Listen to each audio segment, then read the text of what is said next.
know that feeling when you look at a woman and everything about her screams expensive. She's not dripping in designers, she's not wearing flashy accessories, but something about her posture, something about her presence, something about her screams high value. It's not about whether she has money, it's not about whether she's famous, but it's about how she carries herself. It's about some micro habits that speaks volume without her even having to say a word. In today's video, I'm going to be sharing with you 5 micro habits that will make you instantly be perceived as a high value woman.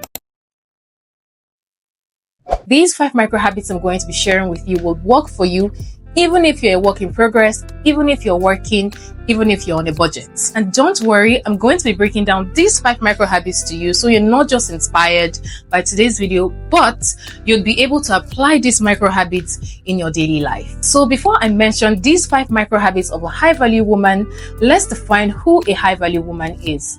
According to my definition, a high value woman is someone who isn't perfect. She isn't necessarily the most beautiful in the room. She isn't necessarily the most richest in the room, but she is someone who knows her worth and would not negotiate it. Now that we know who a high value woman is, let's get into the 5 micro habits that will make you to be instantly perceived as a high value woman.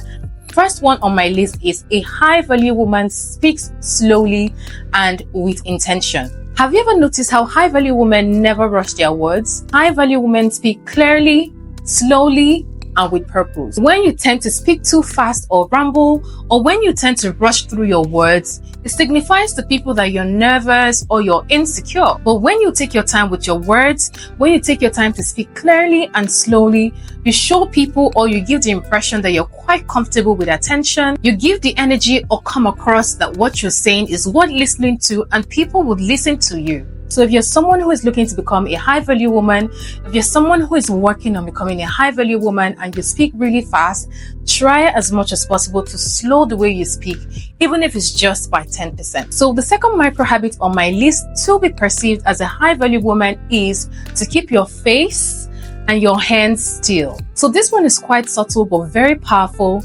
High value women don't fidget. They don't keep touching their hair. They don't keep touching their jewelry. They don't keep touching their phone. They know that stillness is authority. So think about how high value, confident, famous women are. Think about Zendaya, think about Michelle Obama and the likes. You don't see them constantly touching their hair. You don't see them constantly adjusting their clothes, their jewelries. You don't see them constantly touching their phones. You don't see them constantly making jittery movements. They're usually always still. You fidgeting and making jittery movements a lot has a way of translating to nervousness, but you being still and calm has a way of making you look grounded and confident. So if you're in a conversation and you're nervous, but you want to look like you're confident, what you want to do is get your hands and rest them calmly on your laps or on a table if you're next to a table. Make steady eye contact, yes, even if it's for just few seconds. This can make you appear calm, appear cool, still, and confident. So the third micro habit on my list in order to be perceived as a high value woman is dress with cleanliness and intention. High value women always dress with cleanliness and they always dress with intention. You would rarely see or you would barely see one high value woman who you would see who looks raggedy, who looks dirty, who doesn't look put together.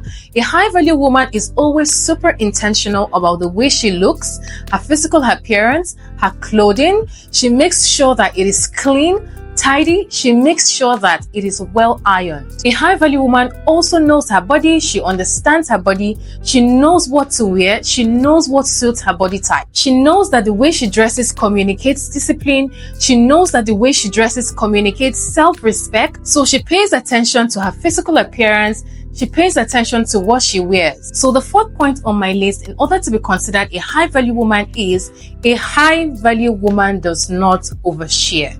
So I understand that this point might be so tough for you, especially if you're naturally an open person like me. But high value women don't emotionally undress for people they just met. The reason why high value women do not overshare is high value women understand that oversharing can come off as you being emotionally impulsive or insecure. You might be tempted to overshare with someone because you might feel like you're close to that person, but the reality is the other person who you're oversharing to might actually lose respect for you without you even realizing it. So what you can just do instead is you can just go ahead and share a part of you in layers and allow people earn the deeper parts of you. So my fifth and final point is high value women know how to say no without apologizing. This is actually the hardest but the most powerful micro habit. High value women say no and they don't apologize for it. They don't over explain. They don't offer 5 excuses. They simply say things like, no, that doesn't work for me. No, I won't be able to make it. No, I'm not comfortable with that. What this shows is that it shows that you value your time. It shows that you value your energy. It shows that you value your peace. And the truth about the matter is, people actually respect what you respect. So the next time someone tries to ask you for something that drains you or crosses your boundary, just practice and get used to saying no without diluting it. You can still be kind without having to shrink yourself or having to fake it. So ladies, that's all the points I have for you today on the micro habits of a high value woman. Now, these micro habits might actually seem small, but when you begin to practice them consistently, they begin to transform how people begin to perceive you. Most importantly, it begins to transform how you begin to perceive yourself. So let me know in the comment section what micro habits you're currently working on right now. And if you found this video helpful, please do not forget to leave a like. Also hit that bell button and subscribe as well. And I will see you in my next video.